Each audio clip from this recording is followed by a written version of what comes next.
Legislative activity in Lansing is starting to produce some interesting compromises as well as some big initiatives you wouldn't necessarily expect to see in an election year. 24-hour News 8 political reporter Rick Albin is in studio tonight with what could be big news on our roads. Rick? Yeah, I think it may be. To answer that first question, yes, lawmakers may be ready to fix the roads if they can agree on how to raise the money to do it.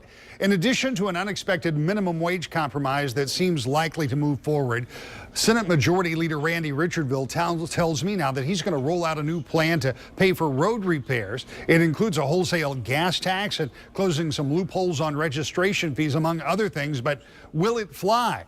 Governor Rick Snyder, attending a new opening of a design center in Kalamazoo, says he hopes so. I'm supportive of the senator really looking at raising additional revenue. The House passed a package that was helpful, had a number of reforms, really started the process going. So I thank the House for their work, but I appreciate the senator's leadership about saying we need more revenue. I've called for over $1 billion for several years now. And we had a bad pothole season. And I think that made the point to our citizens, we were underinvesting in our roads. Let's get it done right.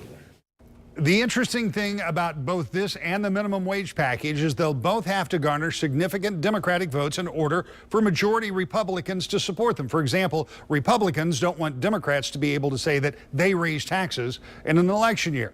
But a surprising amount of compromise was achieved in a short time on minimum wage. So could a roads deal be possible? We will be watching this very closely Wednesday when we get all of the details. Brian? All right, thank you, Rick. Governor Snyder has been calling for an additional $1.2 billion in road funding for at least 2 years.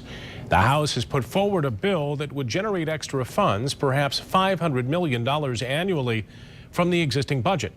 But new lower revenue estimates could complicate all of this. Randy Richardville's plan would generate more revenue, but it's not clear right now how much or how it would be raised. We'll find out more again Wednesday when it's unveiled.